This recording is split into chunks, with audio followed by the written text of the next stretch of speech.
อ้มือหนาเดี๋ยวมือหนาคลิปต่อไปพี่น้องเอ้ยข้าพเจ้าจะติดตามสิเรียนยาวเลยเรียนยาวจากลักเซาเอ็ดนี่นะลักเซาเดี๋ยวไปจนฮอดลักเกสิเอ็ดคนแหละอีกทีหนึ่งเพราะว่ารู้สึกว่าเพิ่นจะอัดไปได้หลายสมควรแล้วเด้นี่นะอัดขับผ่านอัดหรือว่าสุสานนักรบปฏิวัติแห่งชาติจุดนี้ก็ลักเซา4พี่น้องเอ้ยถนน13สายใต้ว่าฝุ่นกุ๊บขีดเลยว่ะกดหลายพี่น้องอยู่ในช่วงระหว่างขยายหน้าทางพี่น้องเลยสำหรับถนน13สายใต้เฮาเขตลักเซา4ไปหาลักเซาเอ็ดนี่เนาะเอาจ่อๆสั้นๆให้ทุกท่านได้เบิ่งกันน้ำก่อนพี่น้องเลยมื้อนี้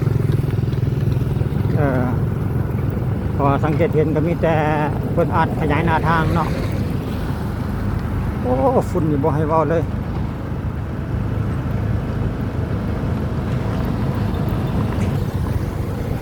ค่อยๆไปเฮานะพี่น้องเอ้ยเอาแอบยิ้มๆทีเดียวว่าคุณนะปล่อยรถใหญ่เป็นเรียนซะคุณก็เอากลวยไว้กันกลางแบ่งเลนเพื่อให้เป็นระเบียบในการสัญจร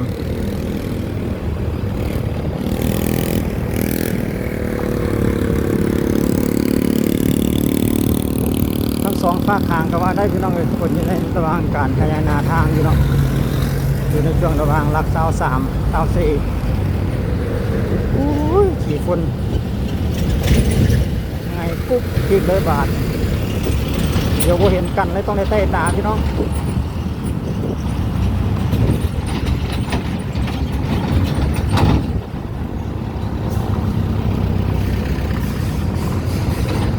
เพราะว่าเพิ่นลอกหน้าดินลอกหน้าทางเตาออกแล้วก็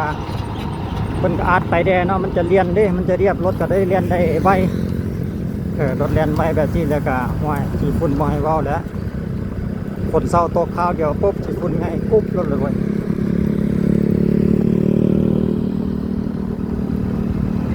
ตลอดทั้งแถบพี่น้องเพิ่นจะวางกลวยไว้เกึ่งกลางแบ่งเลน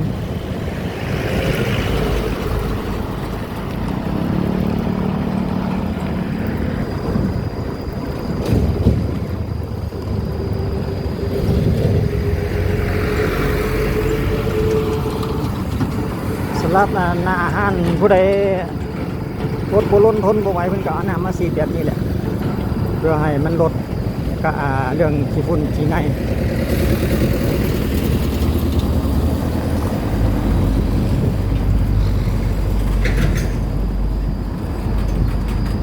อดทนไปสักก่อนพี่น้องเอ้ยบ้านไกลเงินเชียงนี่ก็ได้สังสายเพิ่นเฮ็ดสำเร็จเนาะก่อสร้างเส้นทางให้เพิ่นอำนวยความสะดวกให้เพิ่นแล้วไวๆจะได้บ่มีปัญหาเรื่องขี้ฝุ่นหรือว่าถนนแออัดการสัญจรแออัดนะเอาเอ้ยห้ามก็ห้ามบ่ได้พี่น้องเอ้ยรถคันใดก็มีแต่คันใหญ่ๆมีแต่รถพ่วงรุ่นหัวหน้าพุ่นด้วยรุ่น22 24ล้อ28ล้อพุ่นด้วย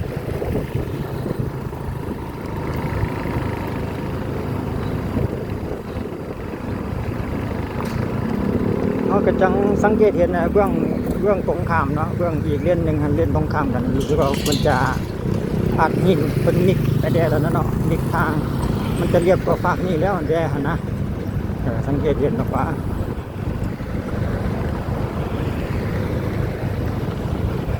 จุดนี้เขตลักเซาเอ็ดนะจุดนี้เนาะแยกเรื่องซ้ายไปกับทางหัวเสียงเป็น3แยก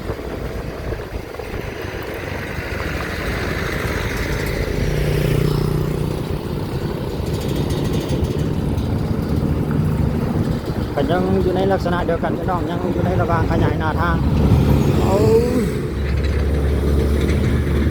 เอาเขตไปทางบ้านหัวเชียงเนาะเบื้องซ้าย3แยก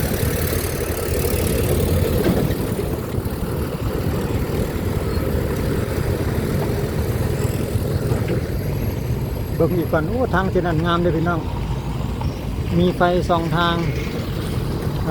แบบโซลาร์เซลล์นะสวยงามเลยเสียดไปทางบ้านหัวเชียงก่อน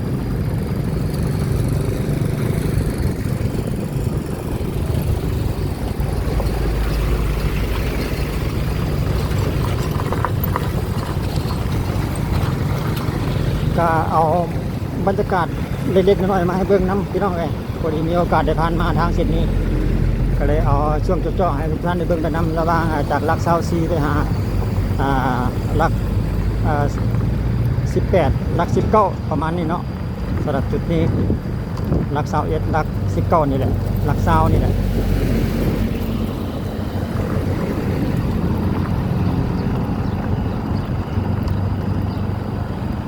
โอ้เพิ่นนั่น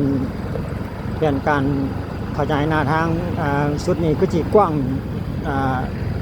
เป็นที่น่าพอใจอยู่ดอกพี่น้องสังเกตเห็นเพิ่นโอ้กว้างเติบได้สำหรับเส้นทาง13สายใต้เฮานี่นะเดี๋ยวรอจังหวะในที่ว่าเพิ่นเฮ็ดสำเร็จไปแล้วเนาะข้าพเจ้าจะติดตามและอัปเดตอีกทีนึงว่าเพิ่นจะสำเร็จแล้วในวันเดือนปีใดแล้วก็จะสวยงามสำใดอีกทีนึงขนาดสำหรับเส้นทาง13ใต้จากหลัก21ไปฮอดพูดแล้วจนฮอดหลัก71ไปเลยพี่น้องอีกทีนึงอยู่ในมือหน้าช่วงนี้เพิ่นกำลังคุณเขียวเร่งมือให้เพิ่นมอเชียวหรือว่าเพิ่นเฮ็ดไปเล่นใดเล่นหนึ่งจะเฝ้าติดตามแล้วก็อัปเดตให้ทุกท่านได้เบิ่งอีกทีนึงจุดนี้ก็ยังอยู่ในเขตหลัก21อยู่คิดว่าน่าจะเป็นหลัก21อยู่ทางเบื้องซ้ายพี่น้องเพิ่นเสริมหน้าทางขึ้นสูงยิบเลยเห็นไหมแสดงว่าเพิ่นนั่นเพิ่นอัดหน้าทางไปได้แล้วได้ดิโอ้กระสิงงานแท้ปูนเห็นว่าทั้งหน้าพี่น้องเห็นแล้วมีรถเกียร์แล้วก็รถโลเพิ่นกำลังเร่งอัด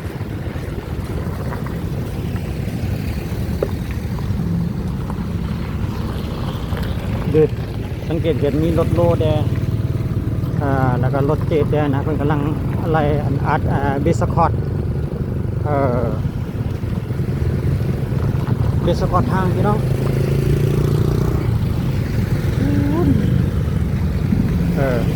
รถหลายพี่น้องก็จอดเบิ้งไว้ดอกอันตรายต้องเล่นซ่าได้อยู่มีทั้งรถเกียร์รถโลไล่อัดจากหลัก21นี่แหละหลัก10หลัก20หลัก21นี่แหละพี่น้อง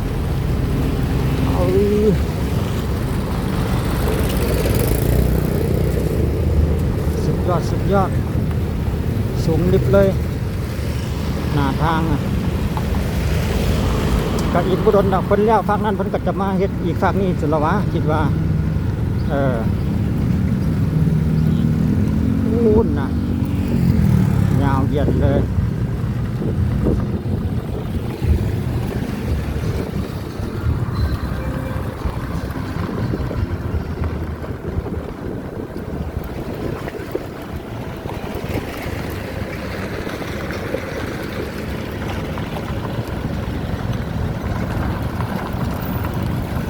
หลักซาวหรือว่าหลักซาวเอ็ดเป็นพี่น้องอยู่งานอยู่ช่วงนี้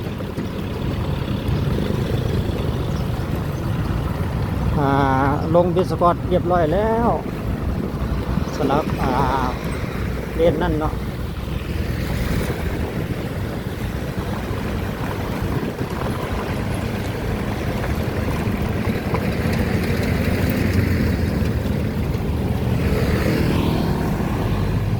รถลายไว้ขอจอดลงก่อนแป๊บนึงพี่น้อง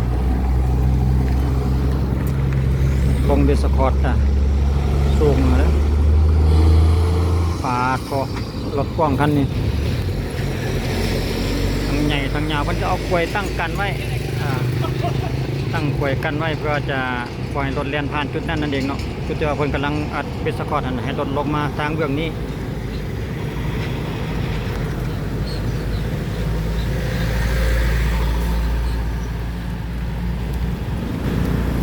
ไปต่อพี่น้องเลย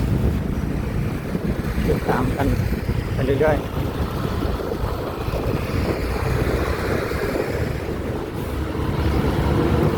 ใครจะเห็นข่าวที่ไปแดดแล้วได้พี่น้องเลยพอแมนเพิ่นวงอัดสะพานไปตัดที่อีกฝั่งนั้นเขาสังเกตเห็นว่าเป็นสีดำๆโอ้แมนแท้พี่น้องเลยรักซาวโอ้อยากไปเบิ่งเด้อเดี๋ยวขอจอดเบิ่งฝั่งนี้ก็ได้โอ้แมนอีพี่น้องอยู่ฝั่งนั้นเพิ่นอัดสะพานแล้วได้ฮะอยู่ช่วงหลักกิโลเมตรที่เดี๋ยวเห็นเป็นขอบดำๆอยู่หั่นน่ะโตจุดที่ว่าเพิ่นตั้งกล้วย อืม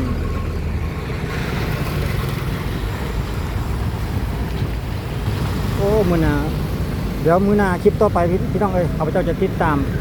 สิแล่นยาวเลยแล่นยาวจากลัก21นี่น่ะลัก20แล้วไปจนฮอดอันลัก71พุ่นแหละอีกเทื่อหนึงเพราะว่ารู้สึกว่าเพิ่นจะอัดไปได้หลายสมควรแล้วเด้นี่น่ะอัดสะพานอัดหรือว่าอัดราดยางนะสำหรับจุดนี้ก็จะเป็นทางแยกไปอันโคกสะอาดวัดสำหรับเขตโครงการก่อสร้างก็จะเริ่มต้นจากไฟแดงเมื่อกี้แหละพี่น้องคือที่เขาเบิ่งเมื่อกี้นั่นแหละจากจุดนี้ไปฮอดจนลัก71เนาะส่วนเขาจากนี้เข้าไปในเดียงนี่ก็ยังบ่มีโครงการเถอะ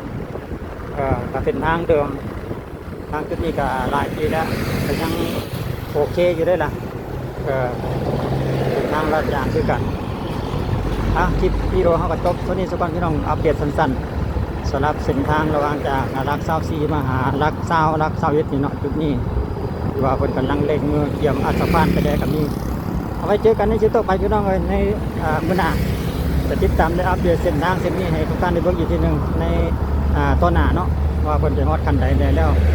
ถึงฮอดลัก71พุ่นแหละอีกทีหนึงสำหรับคลิปนี้ขอบใจสบายดี